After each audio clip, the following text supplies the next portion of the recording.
ভারতের দালাল যারা, ইসকন হিন্দু ধর্মের একটি উগ্রগামী দল, ইসকনের দালাল যারা আজকেও বাংলাদেশে বিশৃঙ্খলা এবং বাংলাদেশকে আবারও একটি গ্যাঞ্জাম, একটি সুন্দর পরিবেশকে নষ্ট করার জন্য তারা সব সময় পাত পেতে আছে। কথা বলেন ঠিক না বে ঠিক?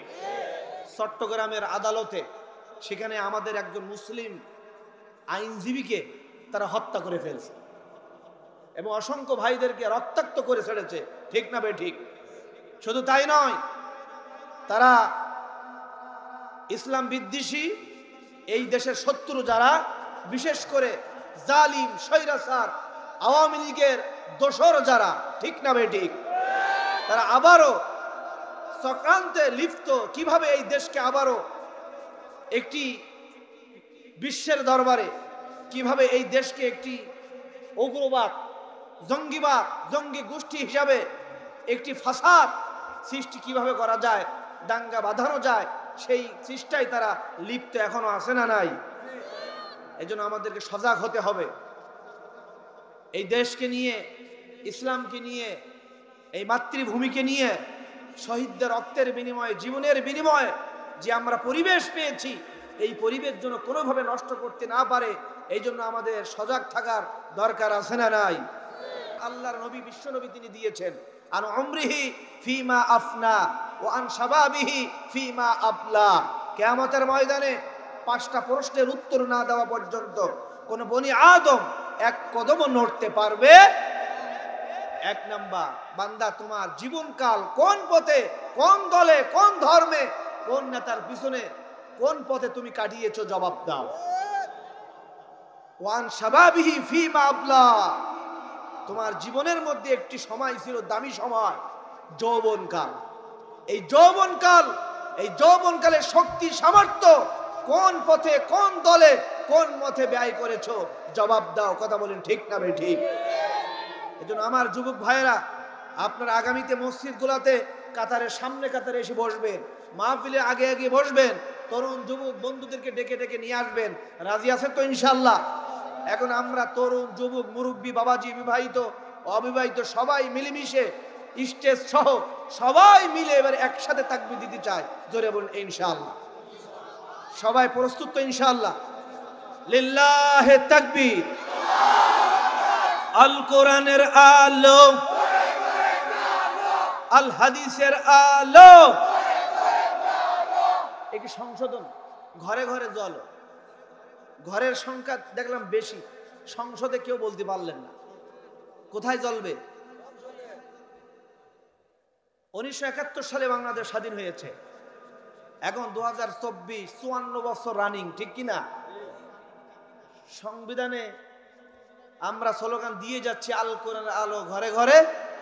আমাদের বাপদাদারাও দিয়েছে, মুরব্বীরা দিচ্ছে। আপনারা বলেন, এই 53-54 বছরে বাংলাদেশের পার্লামেন্টের সংসদে আল্লাহর কোরআনের আলো কি জ্বালানো সম্ভব হয়েছে? সুতরাং তরুণ যুবক বন্ধুগণ, সাবধান। আবু সাইদ সহ অসংখ্য অগণিত হাজার হাজার তরুণ যুবকদের রক্তের বিনিময়ে এই যে পরিবেশ তৈরি হয়েছে, আমরা এই পরিবেশ থেকে আমরা দল মত নির্বিশেষে ঐক্যবদ্ধ হয়ে আমরা সিদ্ধান্ত গ্রহণ করেছি, পরিকল্পনা করতে চাই, পরিবেশ তৈরি করতে চাই।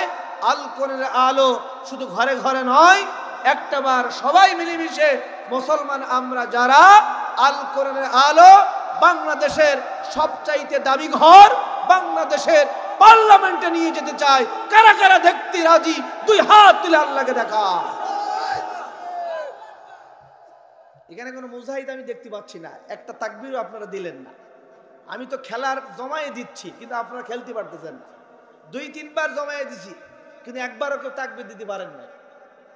এতই সোজা আবু সাইদের উত্তরসূরি হওয়া, সামনে পুলিশে গুলি করতেছে আর বুক পেতে দিয়েছে শুধুমাত্র এই দেশকে রক্ষা, মানবতাকে মুক্তি দেওয়ার জন্য। কথা বলি ঠিক না বেটি?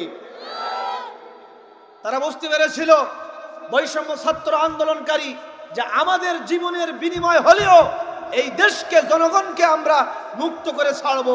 কথা বলেন ঠিক কিনা? আমরা আলেম ওলামাদেরকে মুক্ত করে ছাড়বো, আমাদের কিছু জীবন যদি চলে যায় যাক, তবুও স্বৈরাচার নিফাত যাক, জালিমদের পতন হোক। কথা বলেন ঠিক না ভাই ঠিক?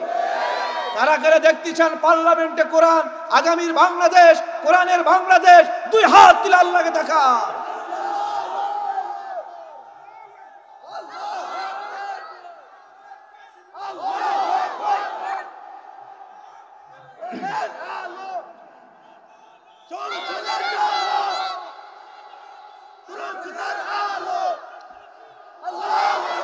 আল্লাহ কবুল করেন, বলুন আমিন। তাহলে আল কোরআনের আলো জ্বলবে কোথায়? একটা বার যদি আমরা সবাই মিলে আল কোরআন আলো বাংলাদেশের পার্লামেন্টে নিয়ে যেতে পারি, আল্লাহর কসম করি বলি, বাংলাদেশের প্রত্যেকটা জেলায়, জনপদে, ঘরে ঘরে, ব্যক্তি পরিবারে আল্লাহর কোরআনের আলো জ্বলে উঠবে। পৃথিবীর কোন জালেমরা দমাতে পারবে না। কথা বলেন ঠিক না বেঠিক? আল্লাহ আমাদেরকে কবুল করেন, বলুন আমিন। সম্মানিত উপস্থিতি, মহাগ্রন্থ আল কোরআন, কোরআনের তাফসীর মাহফিল, আমরা সরাসরি কোরআন থেকে আলোচনা করব। জোরে বলুন ইনশাআল্লাহ।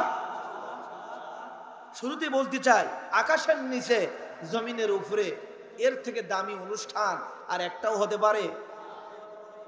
নবীজি বলেছেন, লা ইয়াকুদু কওমুন ইয়াযকুরুনাল্লাহা তাআলা ইল্লা হাফফাতহুমুল মালাইকা ওয়া গাশিয়াতহুমুর রাহমা ওয়া নাযালাত আলাইহিমুস সাকিনা ওয়া যাকারাহুমুল্লাহু ফী মান ইনদা। জোরে বলুন আল্লাহু আকবার। যেই এলাকায়, যেই ময়দানে কোরআনের মাহফিলের আয়োজন করা হয়, আল্লাহর পক্ষ থেকে রহমতের ফেরেশতাগুলি নাজিল হয়ে যায়। রহমত, বরকত, কল্যাণ আর নাজাতের বার্তা নিয়ে, ওই এলাকার বাসীর জন্য নাজাতের বার্তা নিয়ে রহমতের ফেরেশতাগুলি নাজিল হয়ে যায়। কথা বলেন ঠিক না বেঠিক? আপনারা যারা ময়মনসিংহের লোক, মুক্তাগাছায় বাড়ি আপনাদের, ঢাকায় যখন আপনারা যান, নির্দিষ্ট একটি টার্মিনাল আছে না নাই? বাস কাউন্টার আছে না নাই? ওখানে গিয়ে ঢাকাগামী বাসে আপনারা টিকিট কাটেন, ঠিক না বেঠিক? ঢাকার ওই গাড়ি থেকে, কাউন্টার থেকে আপনাদেরকে আহ্বান করে ডাকতে থাকে, ঢাকা ঢাকা ঢাকা ঢাকা, ঠিক কি না? আপনাদেরকে বোঝাতে চাই যে ঢাকায় যারা যেতে চান আমাদের কাউন্টারে আসেন, টিকিট কাটেন, ধৈর্য সহকারে এই গাড়িতে ওঠেন, বসেন। কয়েক ঘন্টার ভিতরেই আপনাদেরকে ঢাকায় পৌঁছায় দেবেন তিনি কে? আমাদের কিন্তু আর বুঝতে বাকি থাকে না, এই কাউন্টার ঢাকার কাউন্টার, এই বাসটা ঢাকাগামী বাস, ঠিক কি না? কোরআনের মাহফিল হচ্ছে জান্নাতি বাগান। আমরা বলি বাস্তবতার জান্নাত কোথায়? বাস্তবতা হচ্ছে এই কোরআনের আলোচনা হয়, এই মাহফিলে যারা আসবে, বসবে, টিকিট কাটবে। যারা আসবে না তাদের জন্য কি এই সুযোগ আছে? যারা এসেছেন, বসে পড়েছেন ধৈর্য নিয়ে, আমলের নিয়তে, আলহামদুলিল্লাহ বলেন। এই কোরআনের মাহফিল থেকে হতে পারে আপনার আমার তাওবা আল্লাহ কবুল করে অনুতপ্ত হওয়ার কারণে পিছনের গুনাহ মাফ করে দিয়ে আজকের কোরআনের মাহফিলের আলোচনা আপনাকে আমাকে এই ময়মনসিংহ মুক্তাগাছার জমিন থেকে আপনাকে আল্লাহর জান্নাতি পর্যন্ত পৌঁছায় দিতে পারে কি পারে না? সেই রাস্তা আপনি দেখতে পারবেন কিনা? সেই মুজিজা কোরআনে খোলা আছে না নাই? এই জন্য আমাদেরকে চুপচাপ বসে মহাগ্রন্থ আল কোরআন আলোচনা শুনতে হবে। জোরে বলুন ইনশাআল্লাহ। আল্লাহ তাআলা বলেন, فَإِذَا قُرِئَ الْقُرْآنُ فَاسْتَمِعُوا لَهُ وَأَنصِتُوا لَعَلَّكُمْ تُرْحَمُونَ। চুপচাপ বসে যাও, ধৈর্য সহকারে, মনোযোগ সহকারে শুনতে থাকো। যদি থাকো, আল্লাহর পক্ষ থেকে রহমতগুলো, নাজাতগুলি আপনার আমার উপরে নাজিল হবে। জোরে বলুন ইনশাআল্লাহ। শুধু তাই নয়, মহাগ্রন্থ আল কোরআন এসেছে বিশ্ববাসীর হেদায়েতের জন্য, ঠিক না বেঠিক? আলোর পথ দেখানোর জন্য। জাহিলি যুগে মানুষগুলি সব নিকৃষ্ট মানুষ ছিল, মানুষের চরিত্রের কোনো বালাই ছিল না। ওই তৎকালীন যুগে মহাগ্রন্থ আল কোরআন নাজিল হয়ে বিশ্ববাসীকে মানুষ বানিয়েছে, আলোকিত মানুষ, ঠিক না বেঠিক? এখনো পর্যন্ত সেই কোরআন আছে না নাই? আজকেও যদি আমরা কোরআনের কাছে আসতে পারি, কোরআন পড়তে পারি, জানতে পারি, বুঝতে পারি, আমল যদি করতে পারি, তাহলে আগামীর সমাজ, আগামীর দেশ, মানুষগুলি সব কোরআনের ছায়াতলে আসবে, সোনালী সমাজ তৈরি হবে। কথা বলেন ঠিক না বেঠিক? আল্লাহ তাআলা বলেন, শাহরু রমাদানাল্লাযী উনজিলা ফীহিল কুরআন হুদাল লিন-নাসি ওয়া বাইয়িনাতিন মিনাল হুদা ওয়াল ফুরকান ওয়া বাইয়িনাতিন মিনাল হুদা ওয়াল ফুরকান। এটি এমন একখানা কিতাব আল্লাহ তাআলা বিশ্ববাসী সকলের জন্য এই কোরআন নাজিল করেছেন। হুদাল লিন-নাস ওয়া বাইয়িনাতিন মিনাল হুদা ওয়াল ফুরকান। বিশ্ববাসী সবার জন্য, যারাই কোরআনের কাছে আসবে সকলের জন্য হিদায়াতের দরজা খোলা আছে না নাই? কথা বলেন আছে না নাই? আমরা সেই কোরআন থেকে আলোচনা করব। শুনতে রাজি আছেন ইনশাআল্লাহ? মহাগ্রন্থ আল কোরআন থেকে সূরা আত-তাওবা এবং সূরা ফুরকান থেকে আমরা কিছু আয়াতে কারিমা তেলাওয়াত করেছি। জোরে বলুন আলহামদুলিল্লাহ। সূরা আত-তাওবা 10 নম্বর পারা, সূরা আত-তাওবা 10 নম্বর পারা 8 নম্বর পৃষ্ঠা 20 নম্বর আয়াতে কারিমা আমি আপনাদের খেদমতে তেলাওয়াত করেছি। মহাগ্রন্থ আল কোরআনে এমন একটি সূরা আছে যে সূরার শুরুতে বিসমিল্লাহ নেই। বলুন তো কোন সূরা? হ্যাঁ, এই সূরা আত-তাওবা। আলহামদুলিল্লাহ বলেন। তাওবা শব্দের অর্থ হচ্ছে ফিরে আসা। আমরা কার দিকে ফিরব? আমরা আল্লাহর পথে, কোরআনের পথের দিকে ফিরে আসতে চাই, ঠিক কি না? দুনিয়ার সব পথ, মত, দল, সব কিছু অন্ধকার, শয়তানের শুধুমাত্র একটা আল্লাহর কোরআনের পথই হচ্ছে সহজ সরল পথ, মুস্তাকিমের পথ। কথা বলেন ঠিক না বেঠিক? মান ক্বালা বিহি সাদাকা, এই কোরআন থেকে যারা কথা বলে সত্য কথা বলে। ওমান আমিলা বিহি উজরা, এই কোরআন থেকে যারা আমল করে তারাই নাজাত পাবে। ওমান হাকামা বিহি আদালা, এই কোরআন থেকে যারা বিচার ফায়সালা করবে তারাই জাস্টিস, সুবিচার, ন্যায়পূর্ণ, ইনসাফপূর্ণ বিচার কায়েম করবে। কথা বলেন ঠিক কিনা? ওমান দাআ হুদিয়া ইলা সিরাতিন মুস্তাকিম, আর এই কোরআন থেকে যারা দাওয়াত দিবে, দাওয়াত গ্রহণ করবে, তাদের দাওয়াত দুনিয়ার জমিন থেকে হতে পারে, কিন্তু শেষ হবে আল্লাহর জান্নাতুল ফিরদাউসে গিয়ে। কথা বলেন ঠিক না বেঠিক? আল্লাহ তাআলা বলেন, ওয়ামান আহসানু কাওলাম মিম্মান দাআ ইলাল্লাহ ওয়া আমিলা সালিহাও ওয়া ক্বালা ইন্নানি মিনাল মুসলিমিন।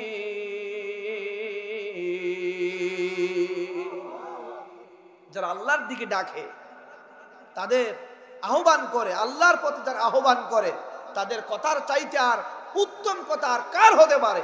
ঠিক না বেঠিক? ওয়া আমিলা সালিহা, এবং নিজেরা নেক আমল করে। ওয়া ক্বালা ইন্নানি মিনাল মুসলিমিন, আর বলে যে আমরা মুসলমান। কথা বলেন ঠিক না বেঠিক? সুতরাং এই কোরআন থেকে সূরা আত-তাওবা, তাওবা শব্দের অর্থ হচ্ছে ফিরে আসা, অনুতপ্ত হওয়া, সারেন্ডার করা, লজ্জিত হওয়া, আল্লাহর কাছে ক্ষমা চাওয়া, ঠিক কি না? সূরা আত-তাওবা 20 নম্বর আয়াত। জোরে বলুন কততম আয়াত? কোন সূরা? পারা কত? 10। আলহামদুলিল্লাহ বলে। এই সূরা আত-তাওবার 20 নম্বর আয়াতে কারিমা নাজিল হয়েছিল 9ম হিজরিতে। জোরে বলুন কোন হিজরি? যেই মাসটা ছিল, মাসটার নাম ছিল জিলকদ মাস। দিনটা ছিল পবিত্র জুমার দিন। আলহামদুলিল্লাহ। সপ্তাহের মধ্যে সবচাইতে দামি শ্রেষ্ঠ দিন কোনটি?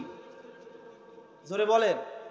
পবিত্র জুমার দিন। আমার যুবক ভাইরা মনোযোগ সহকারে একটু শোনেন, যেহেতু তাফসীরুল কোরআন মাহফিল, নাজিলের প্রেক্ষাপট যদি আপনাদের জানতে পারেন তাহলে কোরআন বুঝতে আপনাদের সহজ হবে, ঠিক কিনা? 9ম হিজরি, জিলকদ মাস, পবিত্র জুমার দিন। এই জুমাকে কেন্দ্র করে আল্লাহ একটা সূরা নাজিল করেছেন, 28 পারা সূরাতুল জুমআ। আলহামদুলিল্লাহ বলেন।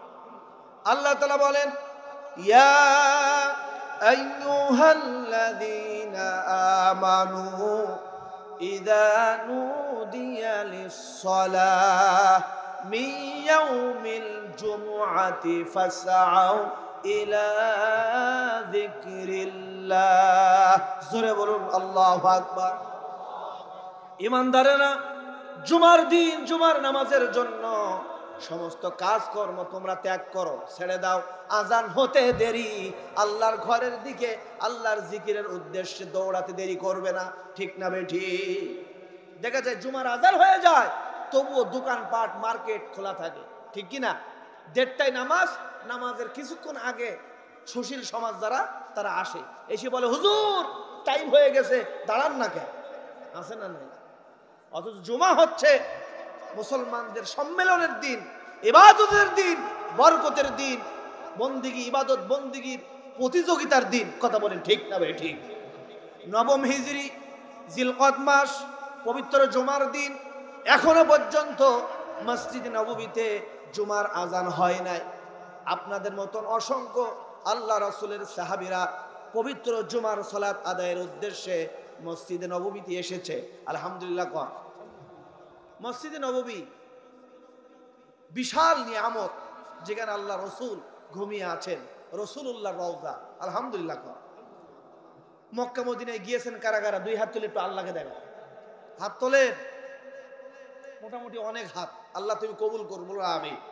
রব্বুল আলামিন যারা হাত তুলতে পারে নাই, এই কোরআনের মাহফিল থেকে আমরা দোয়া করি, জীবনে একবার পৃথিবীর সবচাইতে দামি শহর, শ্রেষ্ঠ ঘর বাইতুল্লাহ, কাবা ঘর এবং রাসূলুল্লাহ রওজা আজহারে যাওয়ার তৌফিক দান করুন, বলুন আমিন। এর থেকে দামি, এর থেকে শ্রেষ্ঠ জায়গা আর কিছু হতে পারে? কোরআনে আল্লাহ বলেছেন, ইন্না আউওয়ালা বাইতি উদিয়া লিন-নাস লাল্লাযী বিবাক্কাতা মুবারাকাও ওয়া হুদাল লিল আলামিন। নিশ্চয়ই পৃথিবীর সর্বশ্রেষ্ঠ ঘর, প্রথম ঘর হচ্ছে এই বাইতুল্লাহ, কাবা ঘর। আলহামদুলিল্লাহ। ঘর কাবা শরীফকে মহাগ্রন্থ আল কোরআনে 5 বার নামকরণ করা হয়েছে। 5 নামে আল্লাহ ডেকেছেন। কয় নাম? আমরা শুধু জানি মক্কা শরীফ, কিন্তু আল্লাহ ডেকেছেন কয়বার? আমার মুরব্বীরা, নামাজি ভাইয়েরা, তরুণ যুবক বন্ধুগণ শুনে রাখুন, মক্কা শরীফকে আল্লাহ 5 নামে ডেকেছেন। কয় নামে? 5 নাম। মক্কা, বলেন মক্কা, বাক্কা, করিয়া, বালাত, উম্মাল কুরা। আলহামদুলিল্লাহ। এই 5টা নামে নামকরণ করে 5টি আয়াতে কারিমায় আল্লাহ তাআলা মক্কা শরীফকে সম্বোধন করেছেন। আলহামদুলিল্লাহ। আমার বন্ধুগণ, আপনাদের দোয়ায় আল্লাহ তাআলা আমাকেও নিয়েছেন। বিমান থেকে নামলাম, জেদ্দা এয়ারপোর্ট, মক্কার হোটেলের দিকে রওনা হচ্ছি। যত সামনে যায়, রাস্তার 2 ধারে মরুভূমি, পাথর, পাহাড়, রাসূলুল্লাহর সেই বিপ্লবী মক্কার জীবনের ইতিহাস চোখের সামনে ধরা পড়ে। এরপরে আপনাকে যখন হোটেলে রাখবেন ফ্রেশ হয়ে, ইহরাম বাঁধা, আপনি যখন লাব্বাইক আল্লাহুম্মা লাব্বাইক, লাব্বাইক লা শারীকা লাকা লাব্বাইক, ইন্নাল হামদা ওয়ান নি'মাতা লাকা ওয়াল মুলক লা শারীকা লাক, এই তাকবীর দিতে দিতে যখন আপনি বাইতুল্লাহর সামনের দিকে যাবেন, মনে হবে এই পৃথিবীর সবচাইতে আনন্দময়, এই পৃথিবীর সবচাইতে শ্রেষ্ঠ সময়, তার মতন সময় আর কিছুই হতে পারে না। সামনেই বাইতুল্লাহ। আলহামদুলিল্লাহ। কাবা ঘর। রাত 12টার পর যখন গিয়ে সামনে হাজির হলাম, আপনাদের কি বলবো, আমরা ওলামা ইকরাম সারা জীবন কোরআন পড়েছি, শুনেছি, এই চোখের পানি ধরে রাখতে পারি নাই। কোন নামাজি, কোন আল্লাহর ওলি, আল্লাহর কোন বান্দা বাইতুল্লাহর সামনে গিয়ে নিজের অজান্তে চোখের পানি বের হয়ে যাবেই যাবে। জোরে বলুন ইনশাআল্লাহ। আল্লাহ আপনাদেরকে যাওয়ার তৌফিক দান করে। কি জায়গা! এই সেই বাইতুল্লাহর চত্বর, কাবার চত্বর, পৃথিবীর এমন কোন নবী নাই ওখানে আসে নাই। আলহামদুলিল্লাহ। ওই সেই পাথর, প্রত্যেকটা নবী এই পাথরই ছোঁয়া খেয়েছেন। এই সেই দরজা মুলতাজিম, সব নবীরা এখানে হাত ধরে ধরে দোয়া করেছেন। ঠিক না বে ঠিক? আল্লাহ তুমি সবাইকে যাওয়ার তৌফিক দান করো, দ্রুত যাওয়ার তৌফিক দান করো। অনেকে বলতে পারে হুজুর দোয়া তো করলেন, যাবো কেমনে? জালিম স্বৈরাচার শাসক 8 লাখ 10 লাখ টাকা করে থয়ে গেছে, পাবো কই টাকা? ঠিক কিনা?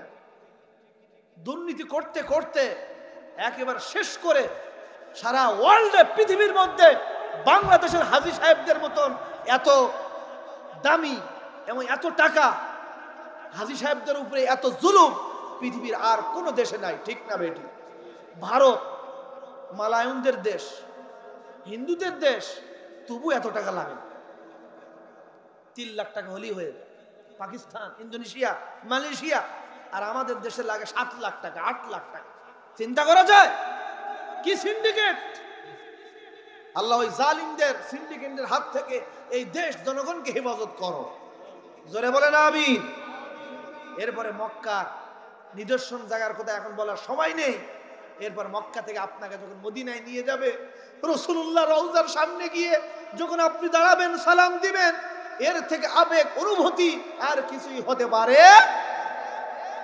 সেই পবিত্র জুমার দিন মসজিদে নববী, এখনো পর্যন্ত জুমার আজান হয় নাই। আপনাদের মনে অসংখ্য সাহাবীরা মসজিদে নববীতে এসে বসে আছেন, রাসূলুল্লাহ আসবেন, খুতবা দিবেন, নামাজ পড়াবেন। কি আবেগ, কি অনুভূতি! সাহাবীদের ভিতরে কিছু কিছু সাহাবী প্রশ্ন করে উঠলেন, আচ্ছা আল্লাহর কাছে সবচাইতে দামি কারা? আল্লাহর কাছে সবচাইতে মর্যাদার অধিকারী কারা? কোন কোন কাজ করলে আল্লাহ রব্বুল আলামিনের কাছে সবচাইতে মর্যাদাবান হওয়া যায়? আমার ভাইয়েরা, এখানে শত শত মুসলমান, হাজার হাজার মুসলমান, বলেন তো সকলের ঈমান, সকলের আমল কি আল্লাহর কাছে কি সমান? কথা বলেন। বাংলাদেশে 90% মুসলমান নামাজ পড়ে, 10%। কত পার্সেন্ট? আমি আমার ভাষায় বলি, বাংলাদেশের নামাজি সংখ্যা 5 প্রকার। কয় প্রকার? শুকুর আলী মুসলমান, রমজান আলী মুসলমান, ঈদ আলী মুসলমান, শবে বরাত আলী মুসলমান, আর সিজুন আলী মুসলমান। ময়মনসিংহে আছে এরকম মুসলমান না? সব পাক্কা নামাজি। শুকুর আলী মুসলমান আছে না? সারা সপ্তাহ খবর নাই, শুধু শুক্রবার টু শুক্রবার। কারা কারা আছে হাত তুলি দেখান তো। কেউ কি আর হাত তোলে? শুধু জুমা, তাহলে জুম্মা টু জুমা মসজিদে ঢোকেই না।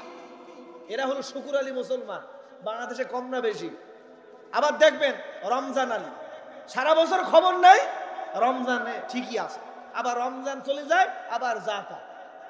আবার রমজান, সারা রমজান খবর নাই, তারাবি নাই, তাহাজ্জুদ নাই, ইফতার নাই, রোজা নাই, কিন্তু ঈদের দিন সবার আগে।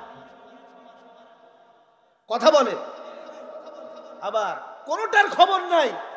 বাংলাদেশে এক সময় জালিমদের দোসর যারা সিজনালি নামাজ, নির্বাচন আসলে মাথায় টুপি দিয়ে পাঞ্জাবি পরে নতুন করে নামাজি সাজে, তাদেরকে আমরা বলি সিজনালি নামাজ।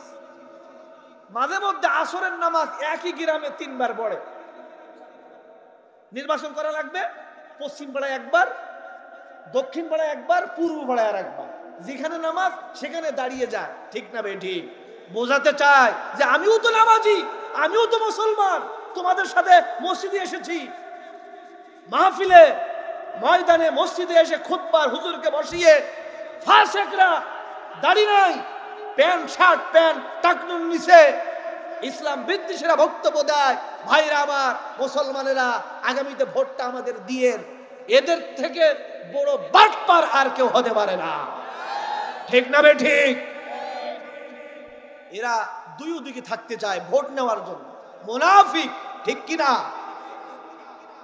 সম্মানিত উপস্থিতি, তাহলে বাংলাদেশে এই যে বিভিন্ন প্রকারের নামাজি, কিন্তু 90% মুসলমান ভোটার তালিকায় বাস্তবতা মুসলমান কয়জন আছে? সবচাইতে দামি কার? আল্লাহর দরবারে। সবার মর্যাদা কি আল্লাহর কাছে সমান? 50 জন ছাত্র থাকলে সকলের রেজাল্টের মান কি একরকম থাকে? ওই কথাই সাহাবীরা আলোচনা শুরু করলেন। আচ্ছা, আল্লাহর কাছে সবচাইতে দামি কারা? মর্যাদার দিক থেকে শ্রেষ্ঠ কারা? কিছু কিছু সাহাবী বললেন, আল্লাহর দরবারে সবচাইতে তাদের মর্যাদা বেশি যারা আল্লাহ এবং রাসূলের প্রতি যারা ঈমান আনবে। আর এই যে বাইতুল্লাহ কাবা ঘর, এই বাইতুল্লাহ কাবা ঘরের যারা খেদমত করবে, আর এই কাবা ঘরের মেহমান যারা হাজী সাহেবদেরকে যারা জমজমের পানি পান করাবে, উপহার দিবে, আল্লাহ রব্বুল আলামিনের দরবারে তাদের মর্যাদা সবচাইতে বেশি। কিছু কিছু সাহাবী বললেন, না না না, ঈমান আনলে, মসজিদের খেদমত করলে, হাজী সাহেবদেরকে উপহার জমজমের পানি দিলে, এতটুকু কাজ করেই সবচাইতে দামি মর্যাদাবান হওয়া যায় না। তার পাশাপাশি ঈমান আনতে হবে, বাইতুল্লাহ কাবা ঘরের খেদমত করা লাগবে, হাজী সাহেবদেরকে পানি পান করা লাগবে, তার পাশাপাশি আল্লাহর জমিনে দিন প্রচার, কোরআনের প্রচার, দিন প্রতিষ্ঠার জন্য যারা জীবন দিবে, রক্ত দিবে, শহীদ হবে, হিজরত করবে, জেল খাটবে, আল্লাহ রব্বুল আলামিনের কাছে তাদের মর্যাদা সবচাইতে বেশি। ঠিক কি না? বাংলাদেশে তো বহু আলেম আছে, আল্লামা মামুনুল হকের মর্যাদা কি সবার সমান হবে? আপনাদের নেত্রকোনা রফিকুল ইসলাম মাদানী ভাইয়ের মর্যাদা কি সব আলেমের সমান হবে? জালেমরা তাদেরকে কষ্ট দিয়েছে, জেল খাটিয়েছে, হ্যান্ডকাপ লাগিয়ে তাদেরকে হিসড়ে টেনে ডেন্ডাবাড়ি পরিয়ে আল্লামা মামুনুল হককে লাঞ্ছনা কষ্ট দিয়েছে, তাদের মর্যাদা। আর যে আলেমরা দরবার নিয়ে, মুরিদ নিয়ে, হাদিয়া নিয়ে সম্মান জালেমদের সাথে আতাত করেছিল, ওই আলেম আর এই মাজলুম আলেমের মর্যাদা আল্লাহর কাছে কি একরকম? কথা বলেন। কোরআনের পাখি, বিশ্বনন্দিত মুফাসসির আল্লামা দেলোয়ার হোসেন সাইদী রহমাতুল্লাহি আলাইহি 50টি বছর সারা দেশে পৃথিবীতে কোরআনের তাফসীর করেছেন, কোরআনের দাওয়াত দিয়েছেন। ঠিক না বেঠিক? শুধুমাত্র বাংলাদেশে ইসলাম প্রতিষ্ঠিত হোক, ইসলাম কায়েম হোক, এই কথা বলতে গিয়ে, এই কাজ করতে গিয়ে তাকেও 13টা বছর, কয় বছর? 13টা বছর এই জালিম স্বৈরাচার খুনি হাসিনা বাহিনী তাকে জেলখানার মধ্যে আটকিয়ে রেখেছে। শেষ পর্যন্ত তাকেও, সুস্থ মানুষ, হাসি খুশি মানুষ, কাশিমপুর কারাগার থেকে ঢাকায় নিয়ে রাতের আধারে বিভিন্ন ওষুধ দিয়ে, ইনজেকশন দিয়ে তাকেও মৃত্যুর কোলে ঢেলে দিয়ে শহীদ করেছেন। তাহলে এই যে মাজলুম আলেম, এই আলেমদের সাথে সুবিধাবাদ জিন্দাবাদ আলেমদের মর্যাদা কি একরকম? কথা বলেন। একরকম হতে পারে না। সেই কথার মূল বক্তব্য হচ্ছে এই আয়াতে। আলহামদুলিল্লাহ, কিছু কিছু সাহাবী বললেন ঈমান আনবে, মসজিদের খেদমত করবে, বাইতুল্লাহর খেদমত করে হাজী সাহেবদেরকে পানি পান করাবে, মেহমানদারি করাবে, আল্লাহর কাছে মর্যাদা সবচাইতে বেশি।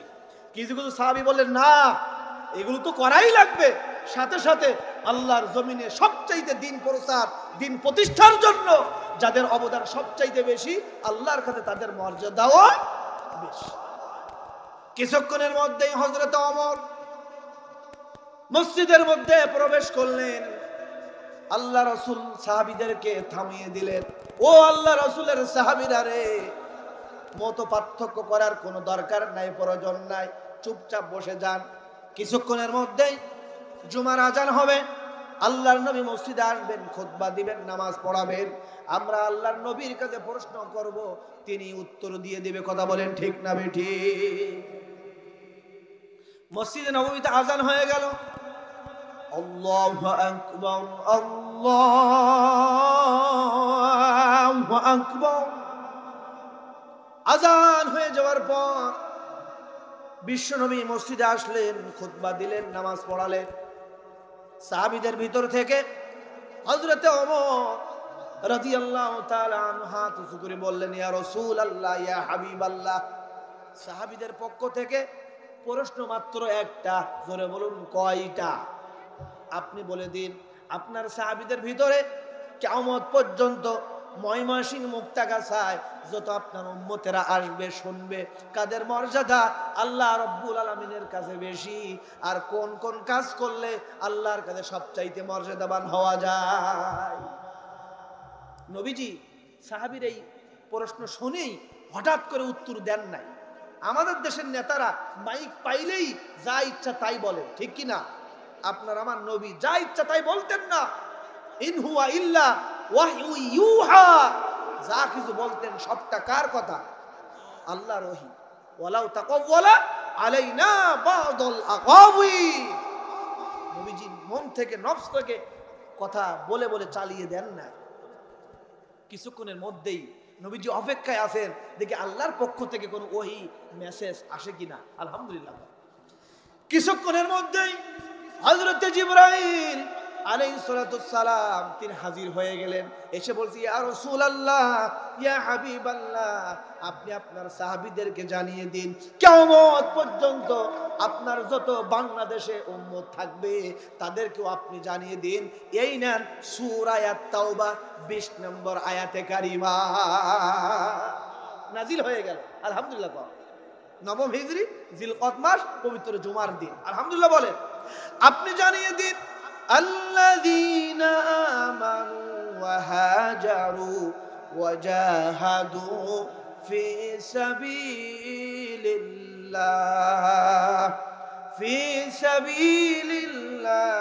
বিআমওয়ালিহিম ওয়া আনফুসিহিম আ'যামু দারাজাতান 'ইনদাল্লাহ ওয়া উলাইকা হুমুল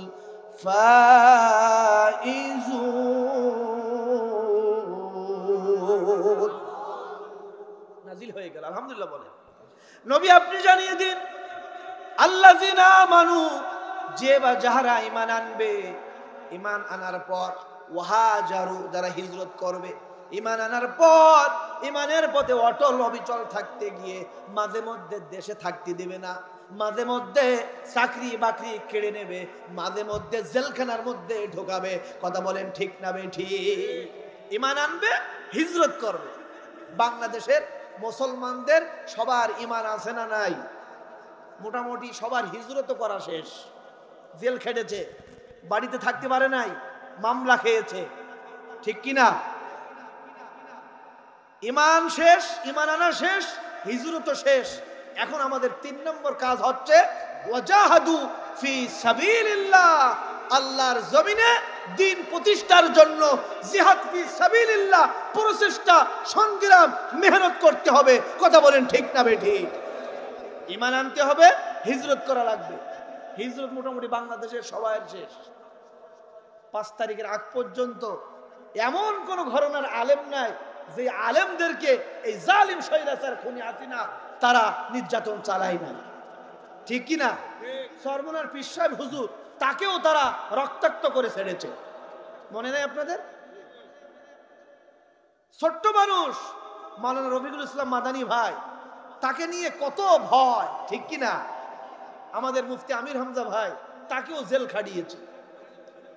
মিজানুর রহমান আজারি ভাইকে তো দেশ থেকে বের করে দিয়েছে, ঠিক কিনা? এ সব হিজরত, সব কি হিজরত। নবী সাল্লাল্লাহু আলাইহি সাল্লামকে মক্কার জমিনে থাকতে দেয় না। এই কাফের মুশরিক তারা শুধুমাত্র এই কোরআনের কথা বলার কারণে, দ্বীন প্রতিষ্ঠার কথা বলার কারণে মক্কার কাফেররা, জালিম স্বৈরাচার, তারাও আল্লাহর নবীকে মক্কায় থাকতে দেয়। এই জন্য আমাদের ঈমান ঠিক আছে তো ইনশাআল্লাহ? আল্লাহর কাছে দোয়া করো, ঈমানের পথে অবিচল থেকে আমার মরণ যেন হয়, তোমারই কাছে মিনতি আমার, তোমারই কাছে মিনতি আমার, ওগো রহিম রহমান। জোরে বলেন আমিন। 1 নম্বর ঈমান আনবে, 2 নম্বরে হিজরত যারা করবে, 3 নম্বরে ওয়াজাহাদু ফি সাবিলিল্লাহ, আল্লাহর জমিনে দ্বীন কায়েমের জন্য যারা প্রচেষ্টা করবে ঐক্যবদ্ধ হয়ে, বিআমওয়ালিহিম ওয়া আনফুসিহিম, জান দিয়ে, মাল দিয়ে, সময় দিয়ে, মেধা দিয়ে, পরামর্শ দিয়ে, ভোট দিয়ে, ঠিক কিনা? মাঝে মধ্যে রাসূলুল্লাহর সাহাবীদের মতন দ্বীন প্রতিষ্ঠার জন্য মাঝে মধ্যে জীবনও দেওয়া লাগতে পারে। রাজি আছেন তো ইনশাআল্লাহ? 3টা কাজ যারা করবে, 2টার বিনিময়ে নবী আপনি জানিয়ে দিন আ'যামু দারাজাতান ইনদাল্লাহ ওয়া উলাইকা হুমুল ফাইজুন। আ'যামু দারাজাতান ইনদাল্লাহ, তাদের মর্যাদা আল্লাহর কাছে সবচেয়ে বেশি। আলহামদুলিল্লাহ। ওয়াউলাইকা হুমুল ফাইজুন, তাদের কোনো টেনশন নাই, তারাই আসল সফল কাম। আলহামদুলিল্লাহ বলেন। এখন আমাদের উচিত হচ্ছে, আমাদের কাজ হবে, আমাদেরকে ঐক্যবদ্ধতার সাথে কাজ করার দরকার আছে না নাই? ঐক্যবদ্ধ যদি না থাকা যায়, আবারও যদি মুসলমানদের মধ্যে ফাটল ধরে যায়, ওই আওয়ামী লীগের দোসর যারা আছে, জালিম স্বৈরাচার যারা আছে, ইসকনের দালাল যারা আছে, তারা আবারও এই শান্তিপূর্ণ পরিবেশকে নষ্ট করে দিয়ে দিতে পারে। ঠিক না বেঠিক? এই জন্য আমাদের উচিত ঐক্যবদ্ধ হয়ে আল্লাহর জমিনে আল্লাহর দ্বীনের জন্য আল্লাহর রজ্জুকে আঁকড়িয়ে ধরতে হবে। রাজি আছেন ইনশাআল্লাহ?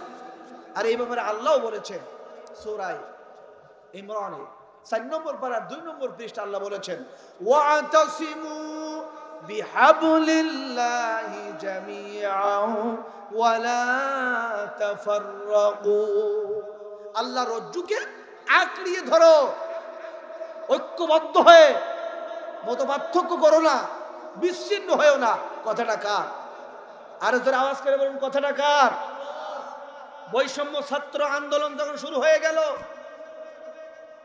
রাজাকার রাজাকার বলে বলে যারা এতদিন ক্ষমতায় টিকে ছিল, এক পর্যায়ে দেখা গেল রাজাকার শব্দ দিয়েই জালিমদের পতন হয়েছে। সমস্ত বাংলাদেশে প্রত্যেকটা বিশ্ববিদ্যালয় হলগুলাতে ছাত্র ছাত্রী, অভিভাবক, শিক্ষক শিক্ষিকা, জনগণের সবার মুখে মুখে রাজাকার রাজাকার। কে বলেছে? আবার বলেন, কে বলেছে? রাজাকার রাজাকার। বলেন, কে বলেছে? স্বৈরাচার। আল্লাহ কয়, দাঁড়া, এতদিন তোরা রাজাকার বলে বলে টিকে ছিলি না, তোদের এই শব্দ দিয়েই তোদের শেষ করব। ঠিক কিনা? ওরা কি ভুলে গিয়েছে ফেরাউনের ইতিহাস? সমস্ত শিশুদেরকে হত্যা করেছে। মূসাকে শেষমেশ ফেরাউনের বাড়িতেই আল্লাহ লালন পালন করেছে। শেষ পর্যন্ত ফেরাউনের বাড়িতে লালিত পালিত মূসা আলাইহিস সালামের সামনে এসে ফেরাউন জালিম স্বৈরাচার খোদা দাবি করেছিল। আল্লাহ পাক তাদেরকে ডুবিয়ে চুবিয়ে চুবিয়ে তাদেরকে শেষ করেছে। ঠিক কিনা? ওরা নমরুদের ইতিহাস ভুলে গিয়েছিল। নমরুদ ইব্রাহিম আলাইহিস সালামকে আগুনের ভিতরে ফেলবে, আগুন প্রস্তুত। ইব্রাহিম আলাইহিস সালামকে এসে বলতেছে, বাবা ইব্রাহিম, কিছুক্ষণের মধ্যেই তোমাকে আগুনের মধ্যে দেওয়া হবে, তুমি যদি আমাদের কাছে সাহায্য চাও। ফেরেশতারা এসে বলছে, তাহলে নমরুদের গোষ্ঠী জ্বালিয়ে দেব। নমরুদ কি সাহায্য চেয়েছিলেন? বলেছিলেন, আমার আল্লাহ আমার জন্য যথেষ্ট। আলহামদুলিল্লাহ বলো। উল্লাহ ইয়া নারু কুনি বারদাও ওয়া সালামান আলা ইব্রাহিম। আল্লাহর পক্ষ থেকে আদেশ, ও আগুন, আমি স্রষ্টা, তুই আমার সৃষ্টি। ঠিক কিনা? স্রষ্টা তার সৃষ্টিকে অর্ডার করছে, আগুন আমার ইব্রাহিমের জন্য শান্তিদায়ক হয়ে যায়। স্বৈরাচার জালিমরা সারা বিশ্বের দরবারে একটাই স্লোগান দিত, মৌলবাদ, জঙ্গিবাদ, রাজাকার। আলেমদের দেখলে, দাড়িওয়ালাদের দেখলে ওরা শেষ পর্যন্ত শাপলা চত্বরে আমার ভাইদেরকে, কওমি মাদ্রাসার ছাত্রদেরকে মেরেছে, রক্তাক্ত করেছে। রাতের আধারে শাপলা চত্বর রক্তের বন্যা বয়ে দিয়েছিল। কথা বলেন ঠিক কিনা? বিডিআর হত্যার এই দেশপ্রেমিক, এই দেশের পাহারাদার বিডিআরদেরকে হত্যা করে তারা ক্ষান্ত হয়ে নাই। ঠিক না বেঠিক? অসংখ্য আলেমদেরকে গুম করেছে, আয়না ঘরে রেখিয়েছে। ঠিক কিনা? ইসলামী আন্দোলন বাংলাদেশ জামাত ইসলামীর নেতৃবৃন্দদেরকে ফাঁসিতে ঝুলিয়েছে। ঠিক কিনা? কোরআনের পাখি আল্লামা সাইদি রহমাতুল্লাহি আলাইহিকে 13টা বছর তারা জেলের মধ্যে রেখেছে, শেষ পর্যন্ত মৃত্যুর কোলে ঠেলে দিয়ে তাকেও শহীদ করেছে। আল্লামা মামুনুল হককে, সাইকুল হাদিস সাহেবের ছেলে, তার পরিবার থেকে এরকম দুর্নাম বদনাম গোটা বিশ্বে, এর থেকে বড় অপবাদ আর কিছু হতে পারে না। আল্লামা মামুনুল হককেও তারা ছাড় দেয় নাই, রফিকুল ইসলাম মাদানী ভাইকে ছাড় দেয় নাই, মুফতি আমির হামজা ভাইকে ছাড় দেয় নাই, সরমনার পীর সাহেব হুজুর তাকেও রক্তাক্ত করেছে। কথা বলেন ঠিক কিনা? এই স্বৈরাচার, মৌলবাদ, জঙ্গিবাদ, রাজাকার এই শব্দগুলো নিয়েই তারা ক্ষমতায় টিকে ছিল। আল্লাহ ভাই, দাঁড়া, এই শব্দ দিয়েই তোদেরকে দিল্লি বানাবো। ঠিক কিনা? এত বাড়াবাড়ি করো না। বাড়তে বাড়তে যখন সীমা লঙ্ঘন করে ফেলবা। এই 18 কোটি মুসলমান সবাই মিলেমিশে আবু সাইদ মুগ্ধ, তারা জীবন দেবে, জনগণ নেমে পড়বে, একটা ধাক্কা দিবে, আস্তে করে পিছনের দরজা দিয়ে মামু বাড়ি দিল্লি গিয়ে পড়বা, পালানোর জায়গা পাবা না। কথা বলেন ঠিক না বেঠি? পালানোর জায়গা কি পেয়েছে কেউ? বিচারপতি শেষ পর্যন্ত সিলেটে বাগানের মধ্যে ধরা পড়েছে, ঠিক কিনা? দরবেশ বাবা, কোন বাবা? দরবেশ বাবা সালমান এফ রহমান, আনিসুল হক সহ দাড়ি স্মোস শেষ করে নৌকা ভাড়া করে দিল্লি যাচ্ছিল ইন্ডিয়া, ধরা পড়েছে, ঠিক কিনা? সাবেক মন্ত্রী, খাদ্যমন্ত্রী কামরুল কয়েকদিন আগে ধরা পড়েছে। খুবই অহংকারী ছিল, আলেম বিদ্বেষী ছিল, হেফাজত আলেমদের বিদ্বেষী ছিল, আল্লামা সাইদি বিদ্বেষী ছিল। কথা বলেন ঠিক না বেটি? কোথায় তোমাদের অহংকার? আল্লাহ আছে না নাই? আল্লাহ পাক বলেন অমাকারু অমাকার আল্লাহ আল্লাহু খায়রুল। আল্লাহ পাক ধরে না, ধরলে সেই আল্লাহ এখনো আছে না নাই? আমাদের ঐক্যবদ্ধ থাকতে হবে। আমরা যদি ঐক্যবদ্ধ থাকতে পারি, আল্লাহ দিন প্রতিষ্ঠার জন্য এগিয়ে যেতে পারি জান্নাত মুখে, তাহলে এই দেশে আগামীতে ইসলাম বিজয় হবে, পৃথিবীর কেউ দামাতে পারবে না, পারবে না। কথা বলেন ঠিক না বেঠি? রেখো না মনেতে ভয় বান্দা খোদা, দূর হয়ে যাবে বাধা সব, তোমার আমার মালিক আছেন, আছেন আমাদের রব, আছেন আমাদের রব। আল্লাহ আছে না নাই? রেখো না মনেতে ভয় বান্দা খোদা, দূর হয়ে যাবে বাধা সব, তোমার আমার মালিক আছেন, আছেন আমাদের রব, আছেন আমাদের রব। জোরে বলে রাবি। সূরা আত-তাওবা 20 নম্বর আয়াতে কারিমা আপনাদের সামনে সংক্ষিপ্ত আকারে নাজিলের প্রেক্ষাপট, ব্যাখ্যা, বিশ্লেষণ আপনাদের মাঝে দিয়েছি। আমাদের উচিত হবে, আমরা ঈমান এনেছি, ঈমানের পথে অটল অবিচল থাকবো, প্রয়োজনে হিজরত করেছি, করব। ওয়াজাহাদু ফি সাবিলিল্লাহ, মৃত্যুর আগ পর্যন্ত, যতদিন এই মানব রচিত বিলুপ্ত না হয়ে আল্লাহর জমিনে দিন প্রতিষ্ঠিত না হবে, ততদিন আমরা মৃত্যুর আগ পর্যন্ত ইসলাম প্রতিষ্ঠার জন্য আমরা কাজ করব। তো ইনশাআল্লাহ আল্লাহর কাছে সবচাইতে দামি মর্যাদাবান হতে হলে রাজি আছেন তো ইনশাআল্লাহ? সর্বশেষ সূরাতুল ফুরকান, এখান থেকে কিছু কথা বলেই আমরা মোনাজাত করে সবাই একসাথে বাড়িতে যাব। কেউ উঠবেন না তো? যা গেছে গেছে, শেষ ভালো তার। কথা বলেন, শেষ ভালো তার। শেষে আপনাদেরকে 5টা পুরস্কার দেওয়া হবে। কয়টা? 5টা পুরস্কার নিয়ে আমরা বাড়ি যাব। রাজি আছেন?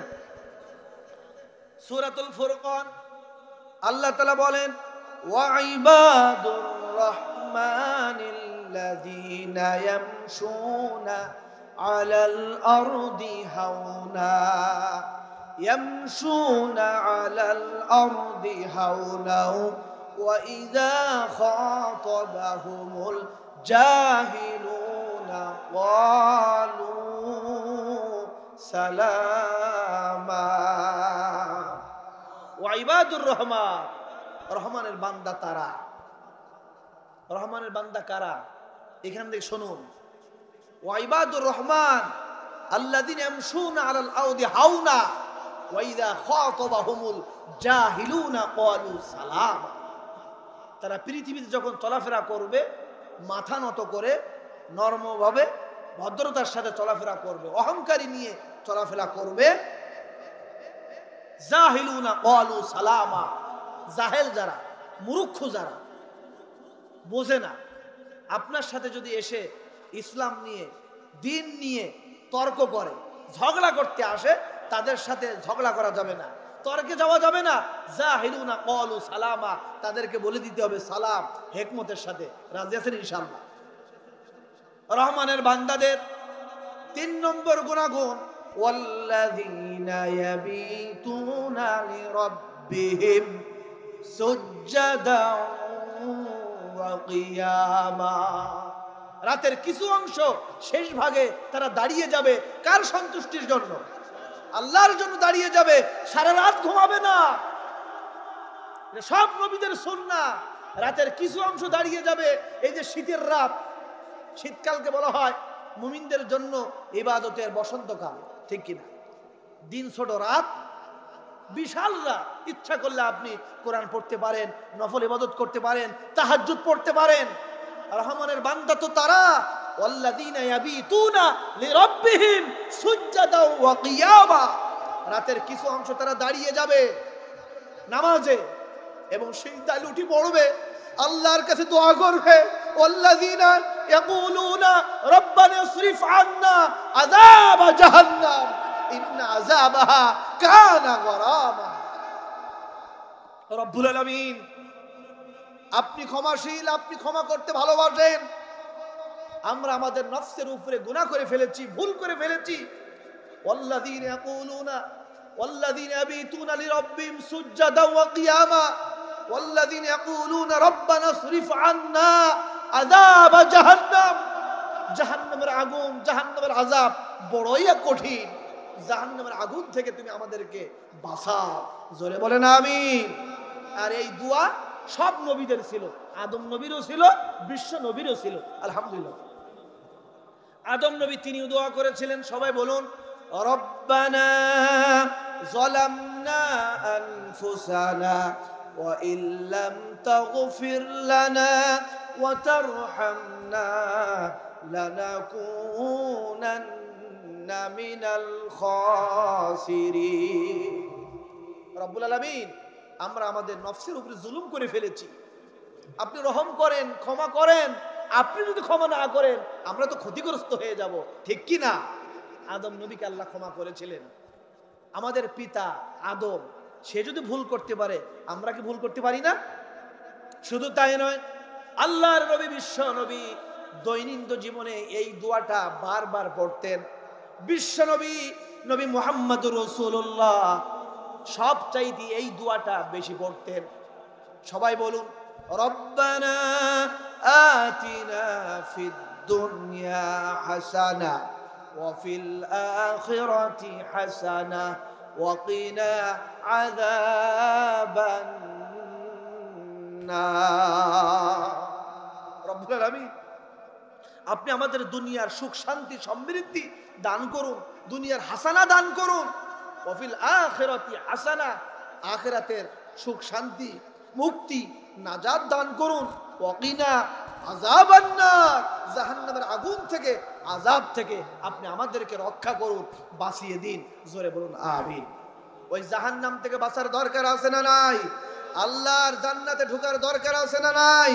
আমার তরুণ, আমার যুবক বন্ধুগণ, আমার মা বোনেরা সবাই শোনেন, পিছনে কোন গুনাহ করেছেন, কোন অপরাধ করেছেন, আগে কোন দল করতেন, কোন নেতার পিছনে ঘুরতেন, ফিরে আসেন, সারেন্ডার করেন, অনুতপ্ত হন, লজ্জিত হন, তওবা করেন, অবশ্যই আল্লাহ ক্ষমা করে দেন।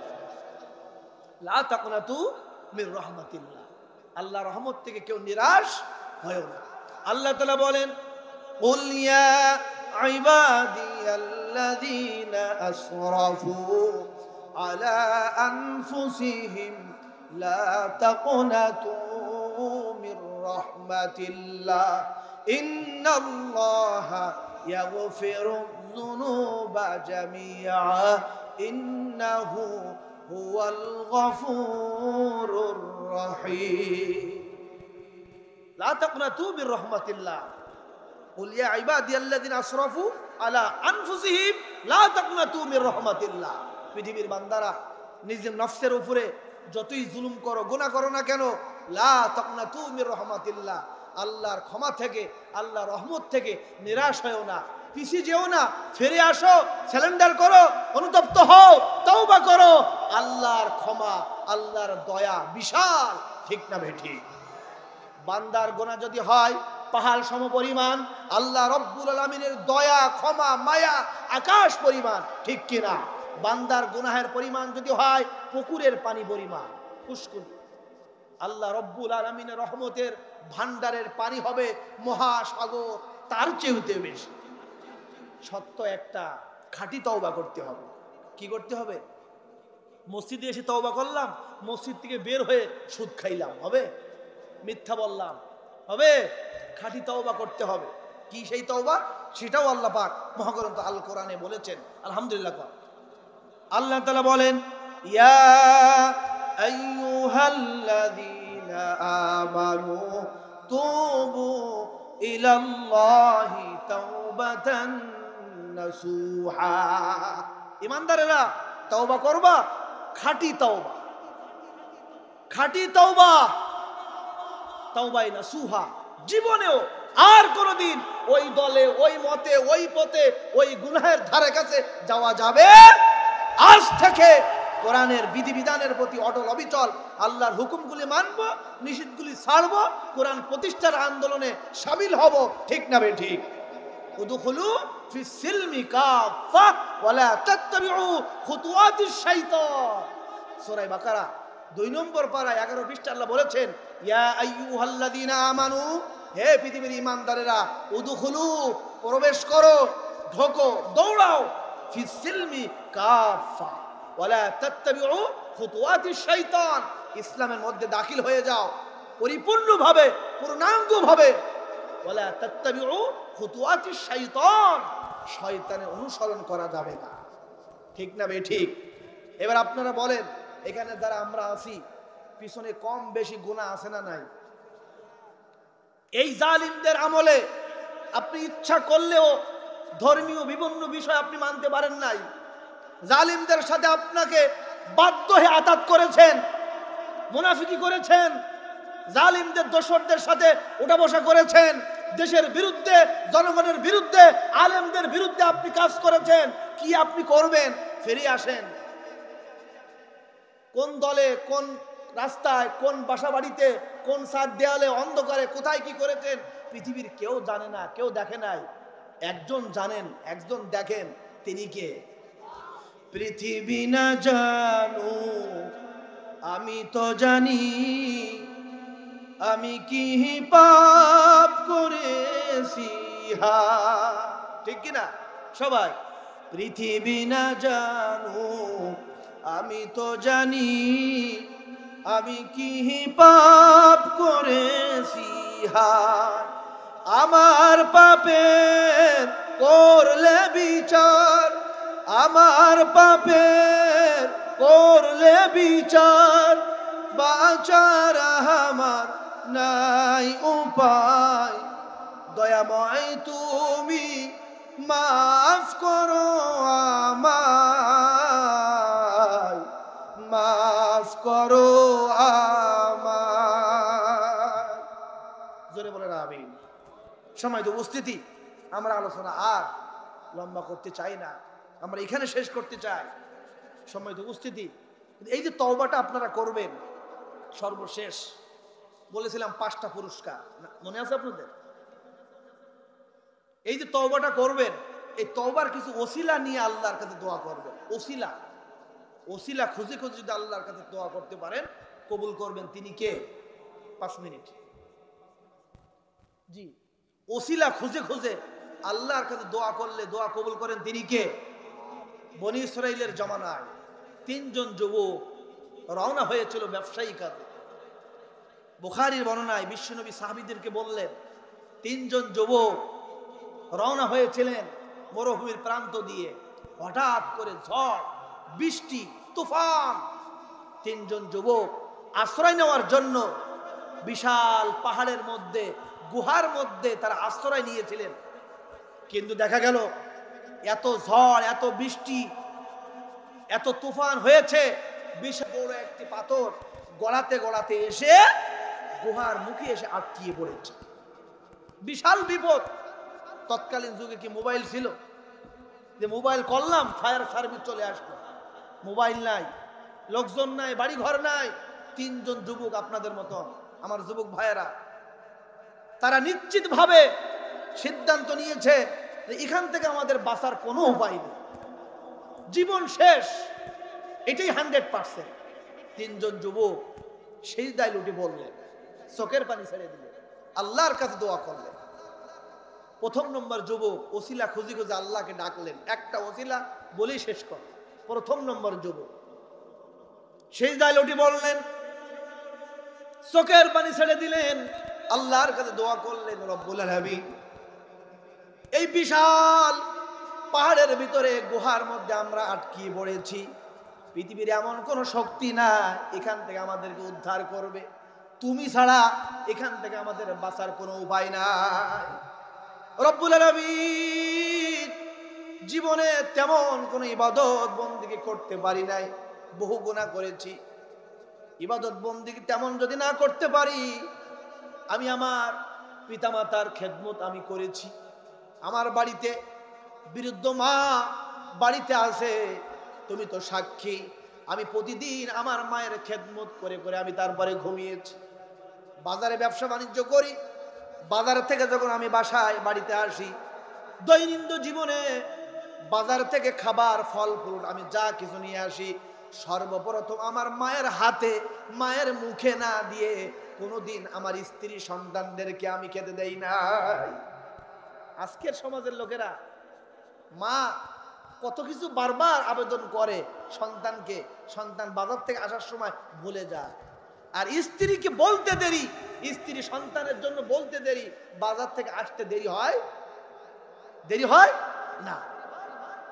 রব্বুল আলামিন একদিন বাজার থেকে আসতে আমার বহু দেরি হয়ে গেল, এসে দেখি আমার মা ঘুমিয়ে পড়েছে। আমার স্ত্রী ডাক দিয়ে বলে, ওগো প্রিয় তোমার স্বামী। মা জননী ঘুমিয়ে পড়েছে, খাবার দাবার ফল ফ্রুট জানিয়ে এসেছেন, হাতে দিন, সন্তানদেরকে খেতে দেওয়া লাগবে। ক্ষুধার যন্ত্রণায় ছটপট ছটপট শুরু করেছে। ওগো রব্বুল আলামিন ওই দিনও পর্যন্ত আমি আমার স্ত্রীকে বলেছিলাম, আমার মা ঘুমিয়ে পড়েছে, যতক্ষণ পর্যন্ত আমার মার হাতে তুলে দিতে পারবো না, আমার মা খাবে না, ততক্ষণ পর্যন্ত আমরাও খাবো না। আয় আল্লাহ তাআলা আপনি তো সাক্ষী, ওই দিনও পর্যন্ত আমার মায়ের শিওরে গিয়ে মাকে ডাক দিলাম, মাকে উঠালাম, মায়ের হাতে দিলাম, মাকে খাওয়ালাম, মাকে না দিয়ে ওই দিনও পর্যন্ত আমরা গ্রহণ করি না। ইবাদত বন্দেগী তেমন না থাকতে পারে। ওয়াবিল ওয়ালিদাইনি ইহসানা, পিতামাতার প্রতি ইহসান করেছি। রব্বুল আলামিন আজকের এই কঠিন বিপদ মেহেরবানি করে পিতামাতার খেদমতের ওসিলায় আজকের এই বিশাল বিপদ থেকে তুমি আমাদেরকে বাঁচাও। দেখা গেল বিশাল পাথরটা 3 ভাগের 1 ভাগ সাথে সাথে সরে গিয়েছে, আলহামদুলিল্লাহ। মা আছে না নাই? যার মা নাই দোয়া করুন, সাদাকা করুন, দান করুন, জিয়ারত করুন। যার মা আছে বাবা আছে খেদমত করুন, ইহসান করুন। ওয়াকাদা রাব্বুকা আল্লা তা'বুদু ইল্লা ইয়াহু ওয়া বিল ওয়ালিদাইনি ইহসানা। আল্লাহর ইবাদতের পরেই পিতামাতার ইহসান করুন। ইহসান কারে কয়? ইহসানের ব্যাখ্যা হচ্ছে, আমাদের ছোট ছোট বাচ্চা সন্তান আছে না নাই? কার কার বাচ্চা সন্তান আছে? হাত তুলি দেখা, হাত নেওয়া। সন্তান খাইতে পারে না, আমরা খাওয়াই দেই কি দেই না? সন্তান গোসল করতে পারে না, আমরা গোসল করে দেই না? সন্তান জুতাটা পরিধান করতে পারি না, আমরা কিন্তু জুতাটা পরাই দেই। সন্তানের জন্য মশা না কামড়ায়, আমরা মশারিটা টাঙাই দেই, ঠিক কিনা? সন্তান যা খেতে চায় বাজার থেকে নিয়ে আসি। ইহসানের ব্যাখ্যা এটাই। আমরা আমাদের সন্তানদের জন্য যা করি, আমাদের যাদের বাড়িতে মা আছে বাবা আছে তারা দুর্বল, তারা সন্তানদের চাইতেও আরো দুর্বল। তারা আমাদের জন্য করেছে। আজকের মা খেতে পারে না, বাবা গোসল করতে পারে না, তাদের খাওয়াই দেন, গোসল করাই দেন, মশারিটা টাঙায় দেন, যা খেতে চাই যা আনতে বলে এনে দেন, ইহসান করেন। দোয়া করতে দেরি, দোয়া কবুল করতে দেরি করবে, আলহামদুলিল্লাহ। তাহলে আমরা পিতামাতার খেদমত করবো তো ইনশাল্লাহ। যখনই দোয়া করব ওসিলা খুঁজে খুঁজে আল্লাহর কাছে দোয়া করব। 5টা পুরস্কার, জোরে বলুন কয়টা? মনে আছে আপনাদের? এই 5টা পুরস্কার দিয়েই চলে যাচ্ছি। 1 নাম্বার, হাঁটতে চলতে ফিরতে ঘুমাইতে গাড়িতে বাসে দোকানে বাজারে সব সময় আপনারা ইস্তেগফারের আমল করবেন। কিসের আমল ভাই? হাঁটতে চলতে আস্তাগফিরুল্লাহ বলুন, আস্তাগফিরুল্লাহ। ফাকুল তুস্তাগফিরু রাব্বাকুম ইন্নাহু কানা গফফারা। তাফসীরে ইবনে কাসিরে বর্ণনা এসেছে, ইস্তেগফারের আমল আপনি যত করবেন, হাঁটতে চলতে ফিরতে ঘুমাইতে গাড়িতে বিমানে বাসে ট্রেনে দোকান ভাই যেখানে, আপনি দৈনন্দিন জীবনে ইস্তেগফারের আমল যদি করতে পারেন, আল্লাহর পক্ষ থেকে আপনার পুরস্কার 5টা। কয়টা? ফাকুল তুস্তাগফিরু রাব্বাকুম ইন্নাহু কানা গফফারা।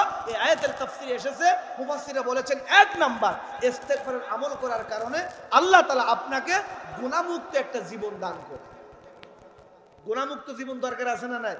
কার কোথায় কোন দিন কোন সময় অ্যাক্সিডেন্ট, হার্ট অ্যাটাক, স্ট্রোক, ঘুমির ঘরে কখন মৃত্যু হয়ে যায় তওবা করার সময়ও না পেতে পারেন। এই জন্য ইস্তেগফারের আমল করেন, গুনাহমুক্ত জীবন নিয়ে থাকবেন, যখনই মৃত্যু হবে আল্লাহর জান্নাত। নাম্বার 2, 1 নাম্বার গুনাহমুক্ত জীবন। নাম্বার 2, আপনাকে আল্লাহ তাআলা বড় ধরনের বিপদ থেকে আল্লাহ হেফাজত রাখবে। কেমন বিপদ? আপনি ঢাকায় হাঁটতেছেন, হঠাৎ করে মাথার উপর থেকে ফ্লাইওভার ভেঙে মাথায় পড়ছে, বিপদ আছে না নাই? একবার আমাদের ঢাকায় হয়েছিল, মনে নেই আপনাদের? বিমানবন্দরের সামনে কাজ করতেছে, কি আহাম্মক বিশাল এই পাথর পড়ে একেবারে প্রাইভেট কার জায়গায় শেষ, ঠিক কিনা? বড় ধরনের অ্যাক্সিডেন্ট থেকে বিপদ থেকে হেফাজত করবেন তিনি কে? এই জন্য বেশি বেশি ইস্তেগফার করবেন। নাম্বার 3, বড় ধরনের মহামারী, রোগ, ক্যান্সার, করোনা আছে না নাই, ডেঙ্গু জ্বর আছে না নাই, বড় ধরনের রোগ শোক থেকে আল্লাহ আপনাকে হেফাজত রাখবে ইস্তেগফারের আমল করার কারণে ইনশাআল্লাহ। নাম্বার 4, আল্লাহ তাআলা আপনার রিজিকের রাস্তাগুলো বরকত দিয়ে প্রশস্ত করে দিবেন। নাম্বার 5, ইস্তেগফার করতে করতে আপনি আল্লাহর কাছে এমন মাহবুব বান্দায় পরিণত হয়ে যাবেন, আল্লাহ তাআলা আপনাকে এমন বান্দা বানাবেন মুস্তাজাবুদ দাওয়া। আপনি পরবর্তী সময় ইস্তেগফারের আমল করার কারণে মুস্তাজাবুদ দাওয়া যখন হয়ে যাবেন, দোয়া করতে দেরি আল্লাহ রাব্বুল আলামিন আপনার দোয়া কবুল করতে দেরি করবে না। তার বাস্তব প্রমাণ ইমাম আহমদ বিন হাম্বল রহমতুল্লাহি আলাইহি একদিন সফরে এসেছেন, ইশারের নামাজ পড়লেন এক মহল্লায়। মসজিদ থেকে বললেন, হুজুর নামাজ শেষ, আপনি মেহেরবানি করে মসজিদ থেকে বের হয়ে যান। ইমাম আহমদ বিন হাম্বল মসজিদ থেকে বের হয়ে হাঁটতে হাঁটতে তিনি বাজারের দিকে রওনা হলেন। বাজারে গিয়ে দেখতে পেলেন সমস্ত দোকানপাট বন্ধ, একটা মাত্র দোকান খোলা। জোরে বলুন কয়টা? রুটির দোকান, হোটেলের দোকান, চায়ের দোকান, যুবক মানুষ। ইমাম আহমদ বিন হাম্বল ডাক দিয়ে বলছে, ওগো দোকানদার ভাই, আমি কি কিছু সময় আপনার দোকানে কি আমি রেস্ট করতে পারি, বিশ্রাম নিতে পারি? দোকানদারের ভাই বলছে, হুজুর আপনাকে চিনি না, আপনি মুসাফির মানুষ, অবশ্যই আপনি বসেন, কোনো সমস্যা নাই। ইমাম আহমদ বিন হাম্বল 4 জন বড় বড় ইমামের অন্যতম বড় ইমাম ইমাম আহমদ বিন হাম্বল রহমতুল্লাহি আলাইহি দোকানের মধ্যে বসা আছেন। ইমাম আহমদ বিন হাম্বল লক্ষ্য করে দেখলেন দোকানের মালিক যিনি, রুটিওয়ালা রুটি বানাচ্ছে আর মুখে আস্তে আস্তে কি যেন জিকির করছে। মনোযোগ দিয়ে তিনি শুনতে পেলেন দোকানদার যুবক মানুষ রুটি বানায়, রুটিটা আগুনে দেয়, রুটিটা পাত্রে রাখে, রুটি যখন বিছানা করে হাঁটতে চলতে সব সময় তিনি পড়ছে আস্তাগফিরুল্লাহ আস্তাগফিরুল্লাহ আস্তাগফিরুল্লাহ। সব সময় রুটি বানাচ্ছে, গুনগুন গুনগুন করে এই ইস্তেগফারের আমল তিনি করতেই আছেন। ইমাম আহমদ বিন হাম্বল ডাক দিয়ে বলছে, বাবা ও আমার যুবক ভাই, তুমি কোন আমল করো? হুজুর আমি ইস্তেগফারের আমল করি। তো কতদিন যাবত করো? বহুদিন যাবত। তো এই আমল করার ফল কি? ফল আছে না নাই? বলতে হুজুর আমি যতদিন পর্যন্ত ইস্তেগফারের আমল করেছি আল্লাহ তাআলা, আমি আল্লাহর কাছে যত দোয়া করেছি সব দোয়া আল্লাহ কবুল করেছে। মুস্তাজাবুদ দাওয়া কারে কয় শোনেন। ইমাম আহমদ বিন হাম্বল জমানার বড় ইমাম অবাক হয়ে গেল, বলে কি বেটা যুবক, ইস্তেগফারের আমল করার কারণে দুনিয়ার সব দোয়া কবুল করেছে? আচ্ছা এখানে আমরা যারা আছি কত দোয়াই তো আল্লাহর কাছে করি, দোয়া কবুল হয়? কিছু কিছু দোয়া কবুল হয়, কিছু হবে পরকালে ইনশাআল্লাহ বলে। ইমাম আহমদ বিন হাম্বল অবাক হয়ে গেলেন, যুবক মানুষ বহুদিন যাবত ইস্তেগফারের আমল করে, হাঁটতে চলতে ফিরতে রুটি বানাইতে দোকানদারি করতে, আবার বলতেছে যা দোয়া করেছে সব দোয়া কবুল হয়েছে। ইমাম আহমদ বিন হাম্বল একটু অবাক হয়ে গেলেন, ডাক দিয়ে বললেন, বাবা সব দোয়া কবুল হয়েছে। জি হুজুর, কিন্তু এখন একটা দোয়া এখনো পর্যন্ত আল্লাহ রাব্বুল আলামিন কবুল করে নাই। কয়টা? একটা দোয়া এখনো কবুল হয় না। কোন সেই দোয়া? ডাক দিয়ে বলছে, হুজুর এই পৃথিবীতে আমি যা চেয়েছি আল্লাহ আমার সব দিয়েছে, আমার আর একটা দোয়া আল্লাহর কাছে আমার স্বপ্ন, বড় আশা। ওগো রব্বুল আলামিন, আমি একজন দোকানদার মানুষ, ছোট মানুষ, শুনেছি জমানার বড় ইমাম, জমানার বড় আলেম ইমাম আহমদ বিন হাম্বল রাহিমাহুল্লাহ, আমি ছোট মানুষ, আমার জীবনে তার সাথে সাক্ষাৎ হবে কিনা আমি জানি না। রব্বুল আলামিন জীবনে একটাবার ইমাম আহমদ বিন হাম্বলের সাথে আমার একটাবার দেখা করার সুযোগ তুমি করে দিও। ওগো হুজুর, এই দোয়াটা এখনো পর্যন্ত কবুল হয় নাই। ইমাম আহমদ বিন হাম্বল রহমতুল্লাহ আলাইহি দোকানদার রুটিওয়ালাকে বুকের সাথে জড়িয়ে ধরলেন, চোখ দিয়ে পানি ঝাড়লেন, বললেন, ওগো রুটিওয়ালা দোকানদার ভাই, ইস্তেগফারের আমল করার কারণে আল্লাহ রাব্বুল আলামিন তোমার সব দোয়া কবুল করেছে, একটা দোয়া কবুল হয় নাই। জমানার বড় ইমাম ইমাম আহমদ বিন হাম্বলের সাথে সাক্ষাৎ, এই দোয়াটাও আল্লাহ এই মুহূর্তে তোমারটাও কবুল করেছে। ইমাম আহমদের সাথে সাক্ষাতের জন্য তার বাড়িতে তোমার যাওয়া লাগে নাই, আল্লাহ রব্বুল আলামিন ইমাম আহমদ বিন হাম্বলকে তোমার বাড়িতে, তোমার দোকানে আল্লাহ নিয়ে এসেছেন। জোরে বলুন আল্লাহু আকবার।